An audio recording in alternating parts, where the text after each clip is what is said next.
Welcome in, ladies and gentlemen, to NBR, or as we like to call it around here, Nothing But Rants, the show where I find topics that I'm oddly passionate about and I pontificate upon them. These are not hot takes, but rather takes that I'm hot about.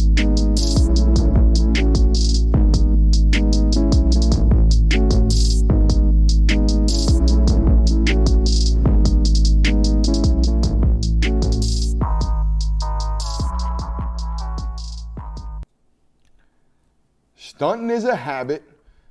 Get like me. Actually, I read the wrong lyric to start the show. Have you ever seen a Chevy with a butterfly nose? Stunting is a habit. Get like me. Anyways, stunting's a habit in college football these days. For those of you young bucks out there listening, stunting was like your dad's way of saying flexing back in the day. My son's not old enough to start saying flexing, but nonetheless, stunting was a very similar word. When I look around the landscape of college football today, and kind of on an annual basis, I'm prone to find me a stunter or two.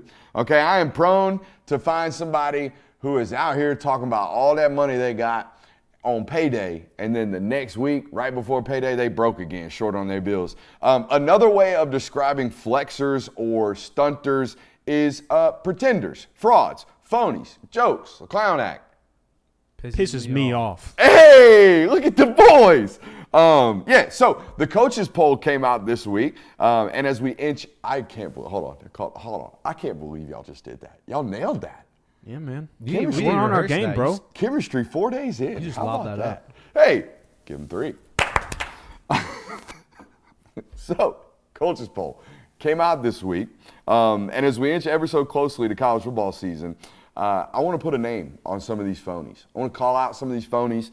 I want to tell you who the pretenders are in college football. We want to tell you who the pretenders are here in college football. But first, I think in order to identify the pretenders, we must identify those who have an ability to contend this year in college football, right? We have to identify the prerequisites required to be a national title contending football team, all right? I got a checklist of items here that I think are required to win a college football playoff national championship, right? Starting with consistently good quarterback play. I did not say great. I did not say historic. I said consistently good quarterback play. And if you don't have that, you better have a historic defense. There's a caveat to that one first and only prerequisite. Now, the next one, I think you have to have great coaching on both sides of the football. I think one thing is consistent with these guys and teams who have won national titles in the college football playoff era. Every single time a team wins a national title, not just because they won a national title, but the way in which they did so, their coordinators are almost always plucked. Coordinators getting pulled. So you better have great coaching on both sides of the football. I think nowadays in college football, you also have to have a favorable schedule to win a national title. You don't have to have the easiest schedule in the world, but you have to catch some breaks along the way. And I also think you have to have, and this is important, people don't believe this, but this is absolutely vital in this discussion. I think you have to have at least one first rounder. I'm talking about true game changer on the defensive side of the football. Georgia's been a testament to that. They've had multiple. Alabama in 2020 had Pat Surtain, a first-round draft pick. Barrymore, the defensive tackle, was an early second-round draft pick. LSU had a bunch of them. Patrick Queen, DJ Stingley, Clavon Chason, even though they were known as an offensive football team. And Clemson in 2018, Christian Wilkins, Cleveland Farrell, Dexter Lawrence, all first-round draft picks. I think you get my point. You have to have some type of greatness, individual greatness, particularly on the defensive side of the football. Those are the checklist items, okay? And again, I'll start over. Consistently good quarterback play, great coaching on both sides of the football, a favorable schedule, and at least one first-rounder and impactful defender on the defensive side of the football. So that's our prerequisites. Those are the requirements to be known as a contender for a national title. So with that being known, what are the football teams that fit those prerequisites? Let's talk about them a little bit. Georgia, I think they check those boxes, right? I think they're going to have good to great quarterback play this year. You know they have great coaching. Duh, they have a favorable schedule. Plenty of first-round talent on the defensive side of the football. Michigan, I think they obviously have a favorable schedule. They have good to great quarterback play in J.J. McCarthy, and they have they have defensive players that are worthy of first-round draft picks as well, right? Ohio State, I think, checks this box because They have good to great quarterback play no matter what under Ryan Day, no matter what under that offensive system. They will have good to great quarterback play, whether or not they translate to the NFL. Beside the point. They have good to great quarterback play year in and year out. Michael Hall and Jack Sawyer have a chance to be special on defense and have a chance to be first-round draft picks, and they certainly, like Michigan, have a favorable schedule. Those are my three guys that I nominate for contenders entering the 2023 college football season to win a national title. I know there's 4 teams that get into a college football playoff. I think those are the 3 that have an ability to win. Do we have any additions to those 3 based off the prerequisites that I gave you? I went back and forth on LSU, but the schedule, that's the only thing that just doesn't check that box. It's a tough schedule. We'll talk about that in a little bit. But if the schedule was a little bit cleaner, a little bit nicer for them, they're definitely in that conversation. And I don't even need you to take teams off the schedule. I just need you to spread it out a little bit more balanced. They got a tough run at it this year. And it's not to say, they could overcome the schedule. I think they have a national championship talented team. But when you got to run the gauntlet in September before you've really got that identity, I think that's what's going to ultimately be their demise, if it is their demise. I think one thing that favors them, because they were a borderline football team for me too, right? Quarterback plays great. I think the coaching is really good on both sides of the football. Mason Smith, Harold Perkins, obviously first-round caliber football players. They have plenty of talent on the defensive side of the football to check all of these boxes. It is the schedule. Right? It is where the games land and when the games land that's very, very touch and go. But I think you're right. LSU is that 4th borderline football team that checks these quote-unquote prerequisites for us. So that leaves a whole bunch of teams and a whole bunch of fan bases listening tonight saying, damn, they're calling us pretenders. All right, I got a list of 6 names here of programs, LSU being one of them, so we don't necessarily have to name them here. But LSU, Alabama, USC, FSU, Texas, and Tennessee. Those 6 programs, if you polled their fan base right now, they think they have a chance to win a national title. I'm going to start with Alabama and tell you, obviously, the quarterback play kind of knocks them off of here, and the schedule's relatively difficult this year as well. But I have a really hard problem with the quarterback discussion. I have a pretty good feeling they're going to start Ty Simpson. That's what all indications are. It sounds like Ty Simpson's the guy. And Jalen Milroe is going to have a role as kind of a running quarterback and a running threat. I just have a hard time believing that we can walk into a season like we talked about last night, leaning on everything but the quarterback position and think we're going to win in January. And questionable quarterback play and a tough schedule do not mix well. You open up the season against Texas, and then you're going to close the season at Auburn, and you got some tough back-to-backs sprinkled into the season as well. Not favorable in multiple situations. The only thing, and I hate to be this guy, they have the coach who you would want to go into the schedule with. So I think that's what kind of makes you go, oh, they could do it. And the fact that they're going to have one of the best O-lines in the country. They've always had at least very good defense. It hasn't always been elite. It's kind of gone downhill since Kirby Smart left, but they've had really good defenses. So I think they're kind of going to ride that, quote, murder ball thing that they're going to do. So that's why I think they could be, but I'm still not going to say I don't think they're front runners to be national titles. I don't listen to a lot of national correspondents, and I probably should now that we're doing more national content, but are people just completely overlooking the fact that they have 2 new coordinators as well, that both were brought in this offseason? They weren't there in November. You know what I mean? They weren't there in December. It wasn't like offensive coordinator took a head job like Sark and we got Bill O'Brien to come in during the bowl season and mix everybody in and start learning terminology. No, this is 2 brand new coordinators that have no pre-existing history with Kirby Smart and Kevin Steele and Tommy Rees. Slow starts are something they can't have, and slow starts are something that typically happen when you're introducing new voices. I understand they're doing the no new concepts, they're doing the we're coming to play Alabama football and you're coming to coach Alabama football, but that shit sounds sweet until you're actually having to call plays, and it's hard to instinctively call plays when I'm dealing with your ingredients and your recipes. And I've been my own mind and my own caller for a while, which is what both of these individuals have been, right? Tommy Rees, the last couple of years at Notre Dame, kind of had full autonomy because he was a highly known guy, right? Kevin Steele has definitely had full autonomy of every defense he's coached for. It's part of the reason why he left Miami. Him and Cristobal weren't necessarily getting along. That's why they weren't performing very well. So I think people can often overlook the discussions about the coordinator at Alabama, and they're very, very important. Let's talk about USC. I think this one's easy and we can get over it. No first-round pick on the defensive side of the football. They don't have one. Not at all. No, but I think this is kind of why USC is on that fringe. Are they contenders? Lincoln Riley won, and they have Caleb Williams in the Heisman. That's really the only thing I would say is carrying them. If Caleb Williams tears his ACL tomorrow in spring practice or fall at this point, their likelihood of winning the national title immediately goes away. So my thought on that was, do you know the last Heisman Trophy winner to win the national championship the year after he won the Heisman Trophy? There's been one in 30 years. So the quarterback to win the national title the year after they won the Heisman? Correct. Is Tim Tebow Yep. of Florida. And he had a defense that was holding opponents to 12.9 points a game. USC's allowed 29.2 points per game last year against opponents. So, I mean, they don't have world beaters on defense, which is I don't see how. I know the problem. You know what the problem is? I ran it down today. I was talking to a buddy of mine for ESPN about this. So I counted 3 full high school classes.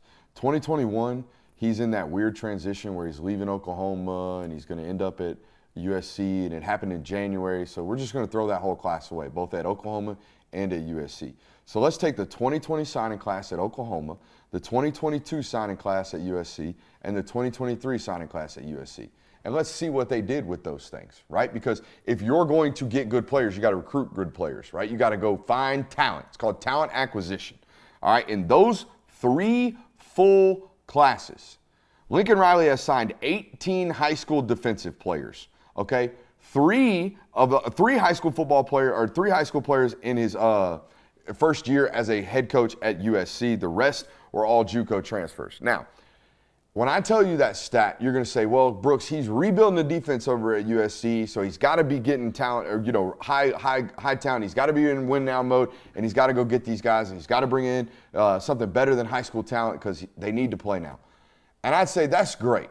That's awesome. But I also know the history of the NFL draft. And since 2020, when the transfer portal really started to blow up, there's only been about 1 player per NFL draft class that is a first-round draft pick that transferred schools. It's names like Christian Gonzalez, who transferred from Colorado to Oregon. It was a first-round draft pick. It's names like Jermaine Johnson, who transferred from Georgia to FSU and was a first-round draft pick. But that's about it. It's 1 player per class, all right? That's a first-round draft pick after having transferred schools on the defensive side of the football. And there's about 15 to 18 defensive players drafted in the first round annually. So what am I telling you? I'm telling you that there is a prerequisite that you have to have a first-round football player on the defensive side of the football, while also telling you it's almost statistically impossible, about 1 in 18 chance, that you're going to get an NFL first-round caliber football player out of the portal, while also telling you that Lincoln Riley's filled about 65% of his defense with portal players. It's not really a recipe for success. And honestly, this is what I was talking about earlier in our local hour. If you want to be someone who gets past your issues as a defensive-minded football coach, right? You obviously have defensive issues. Well, we have to dedicate some resources to that department of our football team. Because if we don't, we're just going to continue to stay as bad or worse. And it would also help if you fire your defensive coordinator that's been with you the last 2 stops that can't seem to stop nobody. So when I started looking into USC and kind of thinking about if they were a contender or not, I wanted to know what the floor was for a defense to win a national title. I looked at the last 14 national title winners, and the worst you can finish in total defense is top 30. Every single national title winner for the last 14 years has had a top 30 defense. I think the worst one finished at like 32nd. So you have to have a top 30 defense. I don't see USC being able to accomplish that. Who was it, LSU in 19? No, LSU I think was right in there. I can't remember who it was. Ugh. Not a big deal. No. But, I mean, the statistic on top, the icing on top of the cake is there's been 2 Pac-12 teams to make the playoff. The last one to do it was 2016. Yeah, Washington. So, I mean, it's you're telling this is the year USC's going to do it. I just don't buy it. I somewhat buy it because I think Caleb Williams is that good. Like, he is that good of a quarterback. He's that good of a football player. He can overcome such issues. It just doesn't happen. Statistically, historically, it doesn't happen. It doesn't happen where teams like this, with this many holes defensively, win a national title. The history tells you. Now, let's go to Florida State. Florida State, very similar to LSU in this sense. I think they've got good to above average quarterback play in Jordan Travis. I think they have everything that they need from a coaching standpoint. They have Javon Curse, who is a first-round defensive talent on the defensive line. They have high-quality football players, but boy, is that schedule tough. 2 of the first 4 games, a neutral, kind of a home game against LSU. 2 weeks later, they go on the road to Clemson. It's a really tough start for Florida State. But we're going to know whether or not you're a contender or a pretender really, really early. I almost want to put LSU and FSU in kind of a secondary category of we going to find out kind of a deal, because I think they have the recipe to ultimately have success. Yeah, but the good news is, in that sense, is with that being so early into your season, is if you can make it through those 2 games, if you can get through LSU and if you can get through Clemson, you should be fine the rest of the way. But those are 2 big games and 2 big question marks. Yeah, I mean, you're really coasting. After you get past Clemson, you got a week off. Then it's Virginia Tech, Syracuse, Duke. You go to Wake Forest. You go to Pitt. You play Miami. You host North Alabama. Then you go to Florida. So, I mean, those should all be wins. There's no excuse to lose any of those games. So even if you split Clemson and LSU, you're a 1-loss team to what is likely going to be a top 10 team. They should make the playoff this year, or at the very least be in the ACC championship. They have an opportunity to have to play Clemson twice, though, don't they? Mm-hmm. Because they're on separate sides of that division. I believe so. Right? I couldn't tell you the ACC structure, but I'm pretty sure they were smart enough to put Clemson and Florida State on opposite sides. I would hope so. Because Clemson, we always bagged on Clemson for playing 2023 Georgia-esque schedules, and the reason being is because the crossover games rarely happen with Florida State. Yeah, I honestly don't recall them playing games annually. Because when Clemson and Florida State played back in the early 2010s, it was always a big deal because it didn't happen every year. So, but even then, there for a while too, when Clemson did have to play Florida State, it felt like it was during those years where Florida State was struggling. I feel like I haven't seen that matchup since Deshaun Watson versus E.J. Manuel. Mm-hmm. You know what I mean? It's a good callback. Google that. See, as soon as the last time they played, I bet it was sometime around that time of Deshaun Watson and E.J. Manuel. Hey, how about E.J. Manuel, first-round draft pick? Or was that the Boyd kid? No, the Boyd was out of Clemson. Either way, I think E.J. Manuel was a first-round draft pick, wasn't he? I don't know. But, I mean, if he was, long history. Talk about that NFL draft process more like we did yesterday. So Clemson and Florida State have played a total of 35 times. And the last time, which I'm trying to get this full game list page pulled up. The last time was, I'm going to guess, 2015. I thought it was last year. They played in 2022, 2021, 2019, 18. Maybe they are on the same side. No, they skipped a year in there. Well, 2020, they shortened the season. Anyways, we're obviously ACC experts around here. Damn. Clemson does have a 7-game win streak against them, though. A hole in our honor right there, or a hole in our armor right there. We don't know ACC alignments. My apologies. Normally at a big TV network, they would have thrown it up right here while we were struggling for it, or somebody would have been in my ear and correcting me. But hey, we don't have none of that. We don't need it. Man. Huh? It's only day 4. It's only day 4. We're only up from here. Just an absolute rocket ship to the moon, baby. Let's talk about Texas. We're going to talk about Texas multiple times tonight. We have an Is Texas Back segment tonight, so y'all hold on to that one. Texas, why are they a pretender? I know why they're a pretender, but why are they a pretender to you guys? Well, just like Alabama has to open up with, which Texas does get to play Rice at the beginning of their season, but it's Rice. Maybe JT Daniels is going to go out there and ball against the Longhorns. Hide your moms. Dude, the JT Daniels people come back out the woodwork if he beats Texas. Hide your mamas. I'm just telling you. If you don't know out there in Rice world, hide your mamas. All right? Be out here. But I think they also have to play TCU, which if TCU can kind of keep the momentum going for them going into this year, maybe that ends up being a game.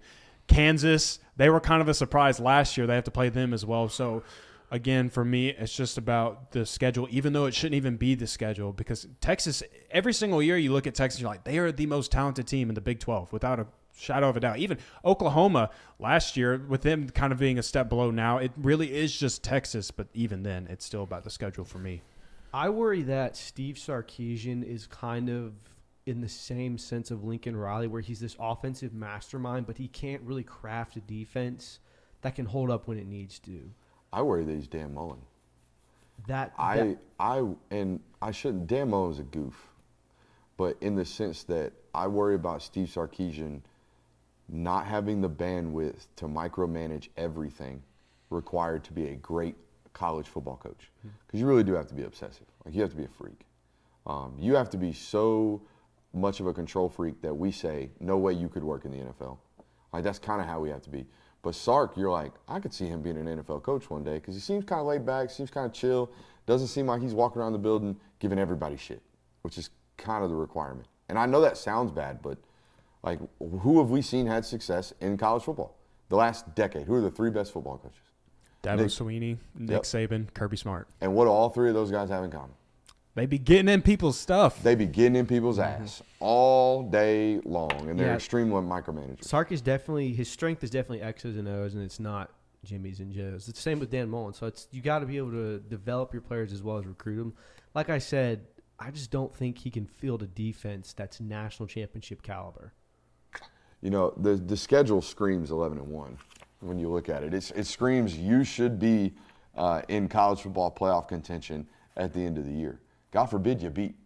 Here's what I could see happening, honestly, because this has kind of been the MO of Sark. The consistent week-to-week greatness as a head football coach doesn't really exist, or it hasn't existed, I should say. It's been kind of ups and downs over and over again.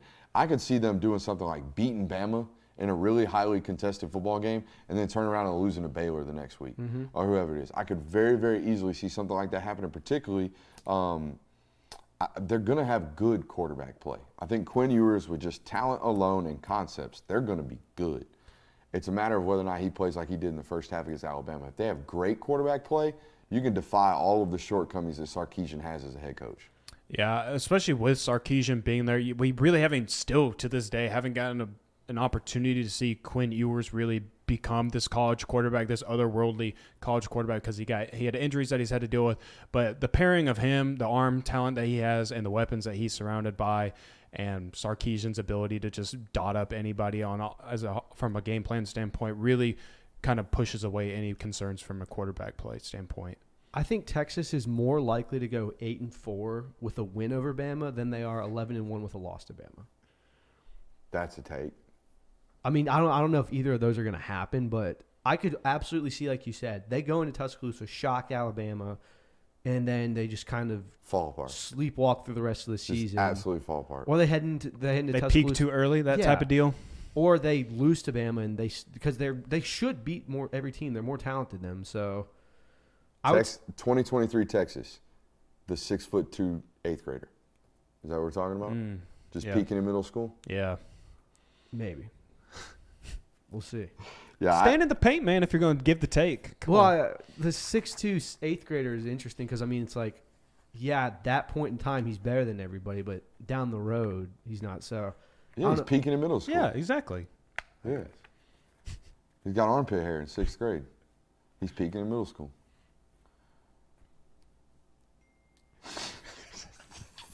I got nothing to say to that. Yeah, no, that's why we're just going to let it sit. Hey, sometimes you just got to let it sit in the awful. You know what I mean? You just got to sit in the awful.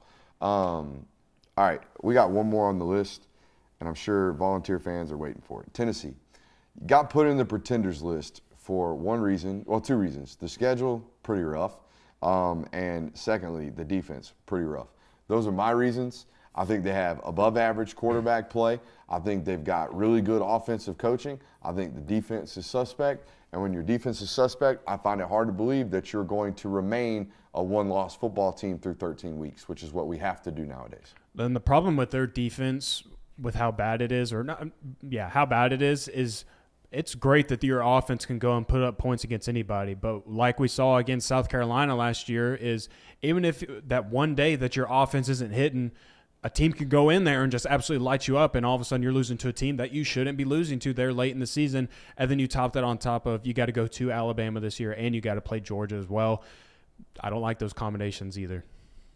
Yeah, if you had to rank like who's the pretender, who's the least pretender, I would say it's probably Tennessee. I wouldn't consider LSU a pretender. They're a great team that just has a bad schedule.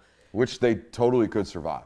Yeah, absolutely. They totally could survive. They have enough talent, particularly on the defensive line, to survive that. But as far as Tennessee goes, Tennessee is a team to me that absolutely can win a national title. I just don't know if it's in their cards or if they know how to win a national title. I think they're very new money as far as this goes For example, yeah. they were ranked number 1 last year, and they did not know how to handle it. Team chemistry went down the hill. They got smacked in Georgia, and it was kind of, all right, well, at least we're going to be in the playoff. We're a lock for that, and you go and lose by 30 to South Carolina. I don't think they know how to handle success just yet. You know, they had a college football playoff-esque run last year, and sometimes when teams kind of get really, really close to the sun, they never can get back there. You know, like Dan Marino reaches a Super Bowl his rookie year, never goes back. That kind of deal. Not that this is professional football, but the idea remains of, hey, last year we had this historical year for Tennessee football, best football season in 20 years for the Volunteers, and now we have to go do it again. And when you have to go do it again, man, it requires consistency over and over and over again, particularly in practice. And not saying that they don't know how to do that. I talked about it last night. I do love their receiving corps. I think if they don't have the best receiving corps in the country, it's Ohio State or I don't really know. You know, I would take Brew McCoy, Squirrel White, and Dante Thornton up against just about anybody in college football right now, particularly with the system that they run. So they're going to be really, really good on offense. It's overcoming defensive issues, and it's what haunted them last year. They couldn't stop South Carolina, and South Carolina put up 56 on that ass.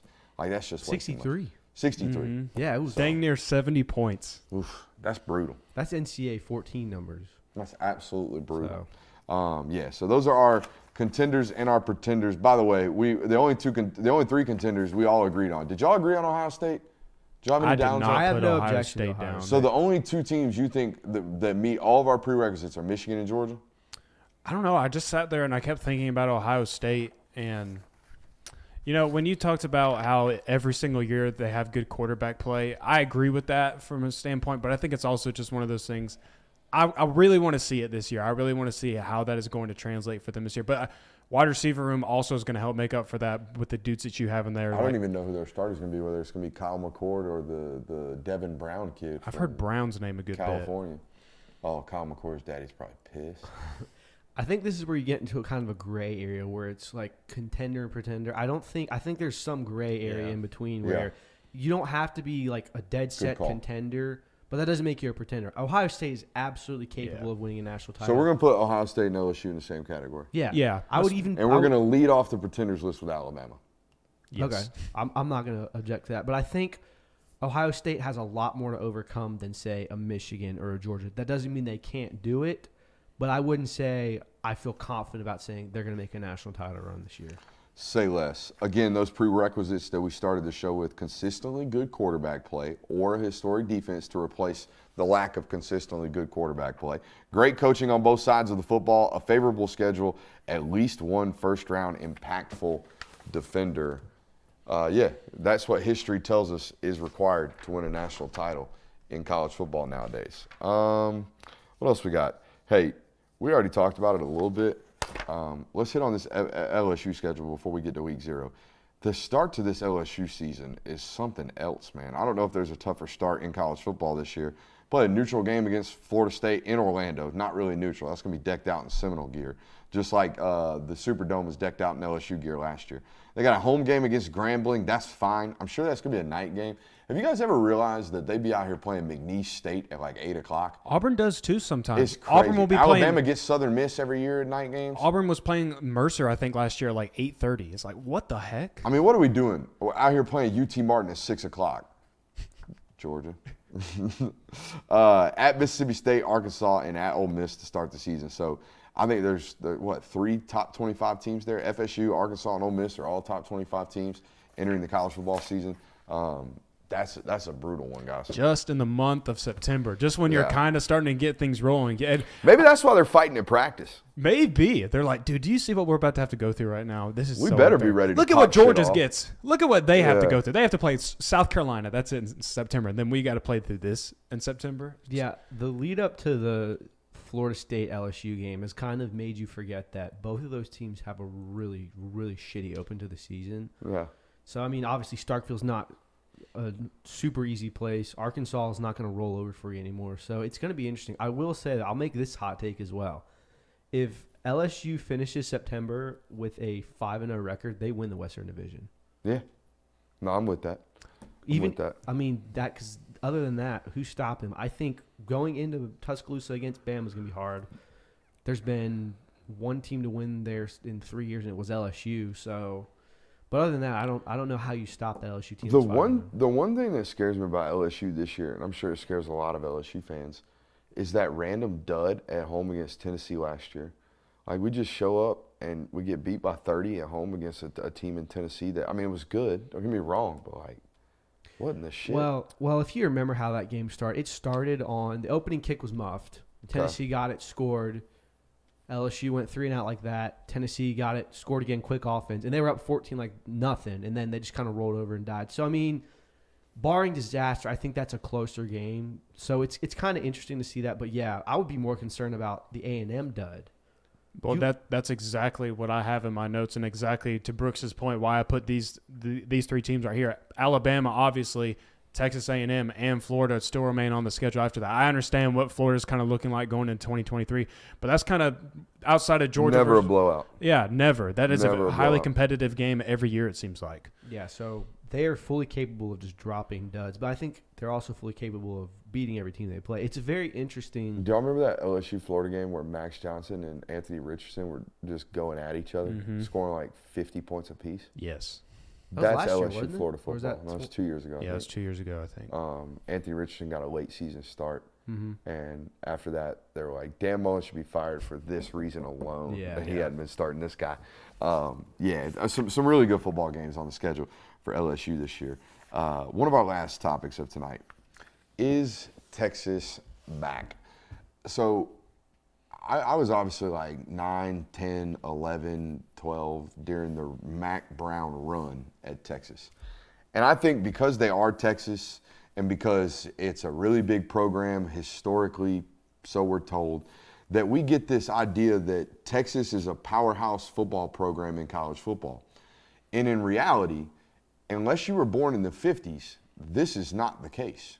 Even this Mac Brown run of Texas was here in order for Texas to be, quote, back, right? Even this when Texas was Texas stuff, this peak of Texas was very, very misconstrued. Listen to this. Under Mac Brown, okay, Texas, again's last moment in the national spotlight, they averaged 2.25 losses during that stretch from 1998 to 2009. So what I'm telling you is they basically averaged 2 losses, a lot of the times 3, in their seasons of, quote unquote, being a powerhouse in college football. And even before that, there is a period of the 70s to the mid 70s, late 70s to the late 90s, where Oklahoma was just kicking the ever-loving piss out of Texas, up and down the Big 12. You were a little brother out there at the Big 12 forever, all right? So this idea of Texas being back, quote unquote, Texas is back. Well, the reality is to be back to Mac Brown excellence, Texas has got to be a 2-loss football team. And if Texas ain't a 2-loss football team this year, then they're not back. But the schedule says they best be back this year. They best be better than a 2-loss football team this year, and they better be better than Oklahoma this year. All right, that is the standard this year for Texas. And boys, with that being said, is Texas back? And did you realize that Texas's peak on top of college football was honestly kind of Vince Young and some mid? No, that's the thing about this whole Texas is back thing, and I kind of had a realization about this while I was on my way here, but it definitely gets blown out of proportion. I think what Texas fans are after, I was listening to a song by Eric Church called Around Here Buzz, and he's kind of talking about him back in his teenage years where life is good, life is simple. They're just wanting some round here buzz. They're wanting some round here buzz about the Longhorns. They're wanting to go back to the good old days, but those good old days are like a very short window. And that's why I think when people talk about Texas being back, you only ever see the one clip of Vince Young, like that from the game. That's basically it. That's it. You don't see like a whole season or like multiple years worth of Texas being consistently good, like taking over college football like you have some of these other dynasties. I'm not falling for Texas is back. First time we heard Texas is back was the 2016 season when they beat Notre Dame in overtime, and Joe Tessitore did the Texas is back, again folks. after the Sugar Bowl. And then they did it again in the Sugar Bowl against Georgia. Here's the thing. Texas finished 5-7 in 2016. Oof. Then we had 2018, Sam Ellinger, we're back. Texas went 7-5 in 2019. And then Texas was back after they hired Steve Sarkisian, who was labeled as an offensive mastermind. And Bama was coming off that incredible 2020 season, might have the best offense ever. They are 13-12 under Sarkisian. Yeah, it was left pretty bad under Charlie. It was Herman. But still, so we've been constantly told Texas is back. Is Texas back now? And are we going to ask ourselves in August because they got a 5-star that they're back now? I don't buy that. Even if being back is just having 2 wins, I'm not comfortable saying they're back until they show me that they're back. It's one of those things where it's like, I'm not going to believe it till I see. I'm not saying they can't be back and that they never will be, but I'm not going to label them as back until they show me that they are. Proof of concept. Exactly. I'm not going to do the whole thing that Texas is back, but I've started to become a little bit of a believer in Texas because, like, last year, that roster was very, very talented. Bijan Robinson was in the backfield. Maybe if Quinn Ewers doesn't get hurt, your season outlook maybe looks a little bit better. They've had the weapons, and I feel like they've got the personnel, and they're starting to get the guys on the recruiting trail. It's just a matter of putting every single piece together and finally doing it for an entire season. Not just do it for a week or two and be competitive against Alabama and look like you're back, or go and beat a team like Georgia in the Sugar Bowl and maybe you're on the up and coming. It's a matter of we have everything going for us now. Now we need to do it for the next 4 months. And they've never been able to do that, is my argument. Were they 7-5 last year? They 8-4. 8-4. 8-4 sounds right. 8-4. I remember looking it up because doing a segment on them a couple weeks back, and every single one of their losses was a 1-score loss. Mm-hmm.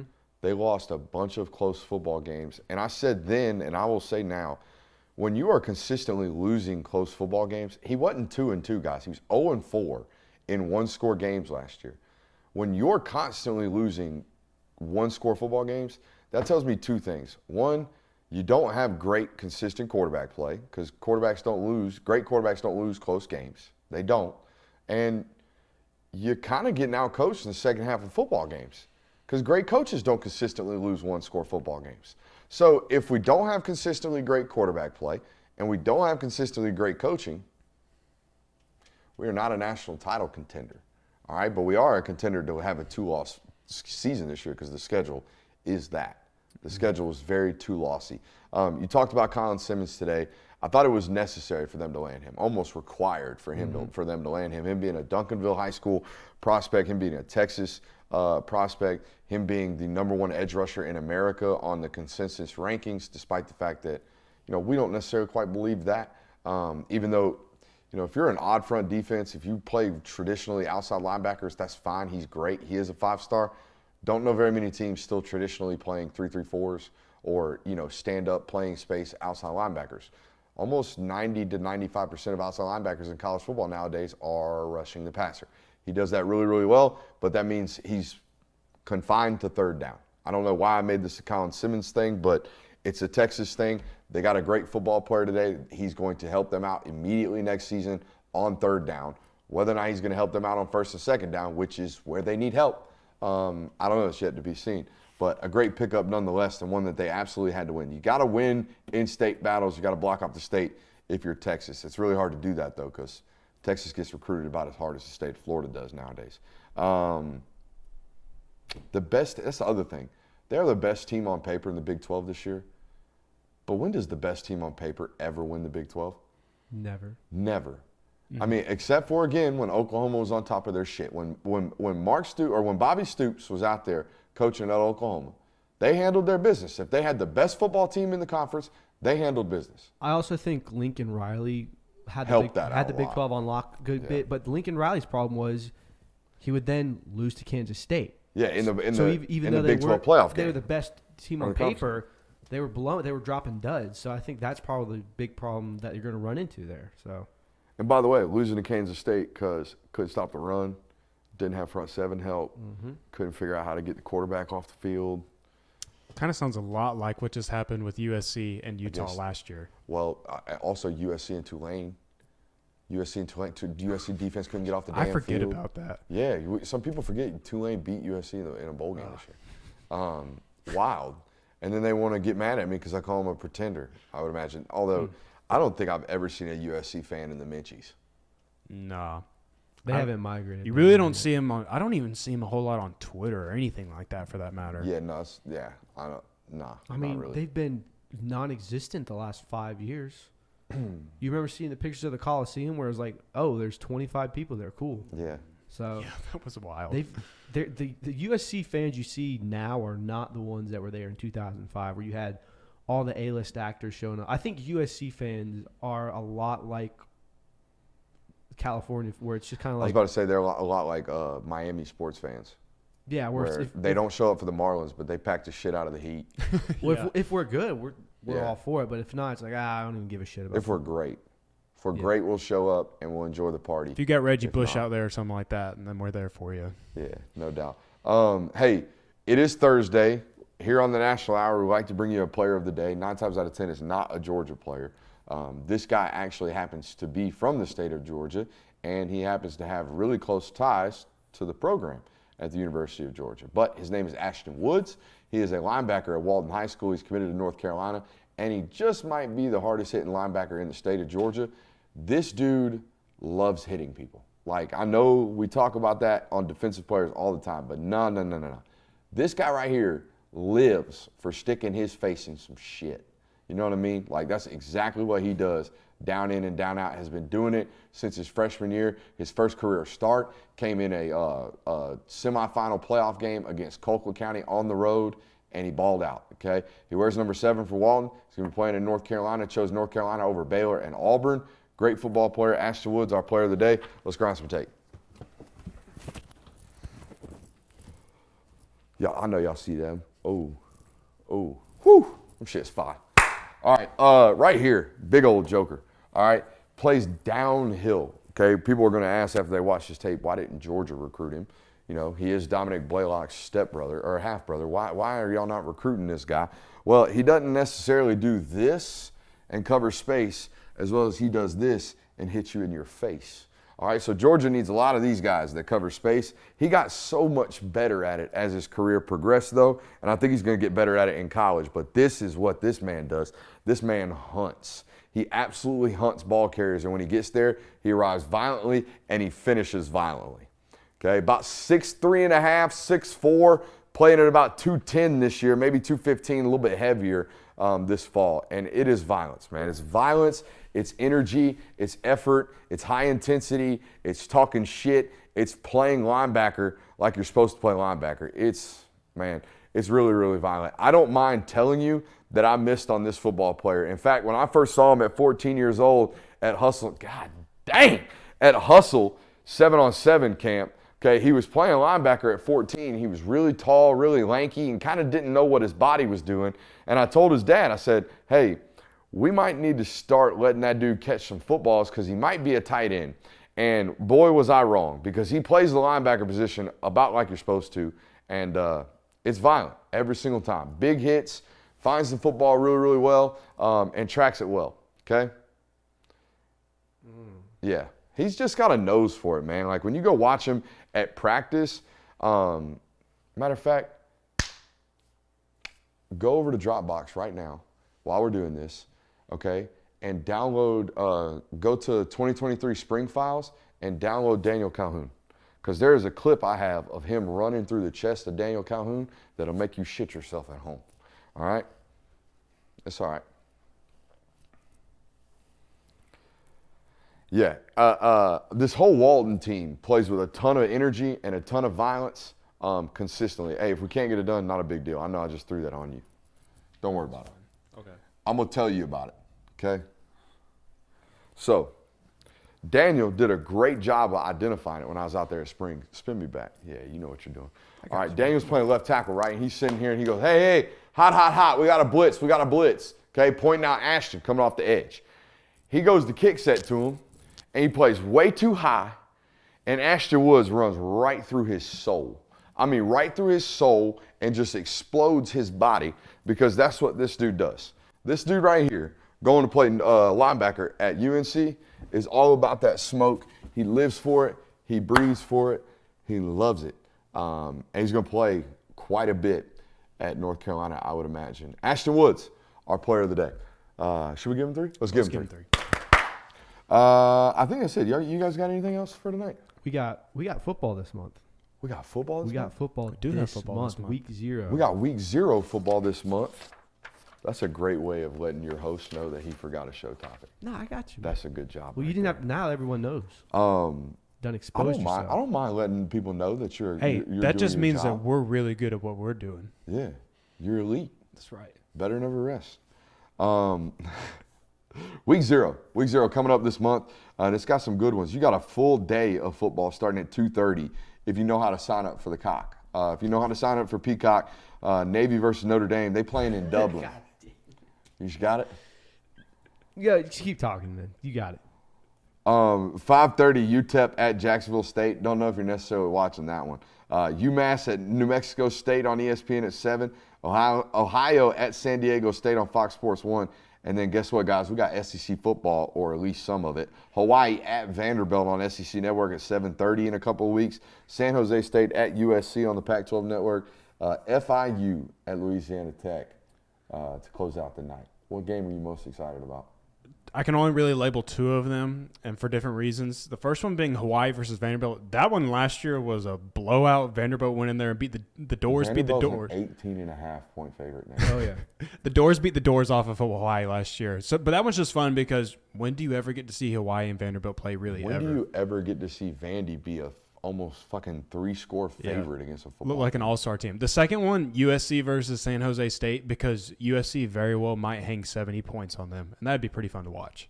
Yeah. So the one I always kind of have interest in is the Navy versus Notre Dame. I feel like these Ireland games, for some reason, are crazy. Shout out to the motherland, by the way. But for whatever reason, that Northwestern-Nebraska game last year was chaotic. I don't know if it's the fact that it's week 0 and it's not like highly tuned football teams, so there's a lot of bad mistakes. There's a lot of bad reads, missed tackles. But it's fun to watch. And then the other one I have is Hawaii Vanderbilt. My cousin actually plays for Hawaii, so going to be interesting to watch that. All right, boys. What do you got? I don't really like any of this slate. I'm going to be honest with you. I think it's all kind Yeah. But you know what? It's not going to matter because you're going to wake up on Saturday and be like, football. And you're just going to turn on and watch it. This is the week before September 2nd? So this is the last weekend in August? This is the appetizer. I think that Saturday I'm actually going to go watch Creekside and Mays play. So that tells you That anything. might be better football than this. That tells you anything about my priorities. You know, I was thinking about this yesterday. I think success is important. I think it makes you feel really, really good. I think failure is far more important. At least for me. For me, failure is very, very needed on this journey to whatever this version of greatness looks like for me. I felt like for a while on this network, we were easy. We were just showing up. We were just doing the NBRs. We weren't really trying anything new. We definitely weren't uncomfortable. We were easy. We were just showing up and we were taking shots at the same spot over and over again.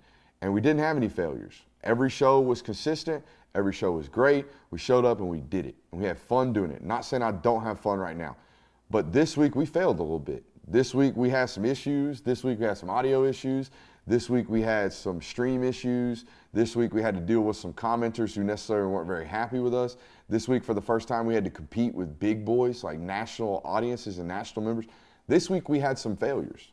But man, I haven't been more excited to come to work and get to work every single day than I have been this week because we are failing a little bit. It is hard. The numbers aren't as great as we want them to be. But that's the juice, man. That's where you get it. That's where you find the energy, the energy to keep going and keep getting better and keep trying. We are meant to be challenged, ladies and gentlemen. So go challenge yourself today. Love you. Appreciate you. Make sure you hit that thumbs up button on your way out. We will see you Monday. We're going to take 3 days off, 3 days off from content here on the Film Guy Network. For Brooks Austin, for the boys over there, for the Film Guy Network, for Patreon.com, we'll see you Monday.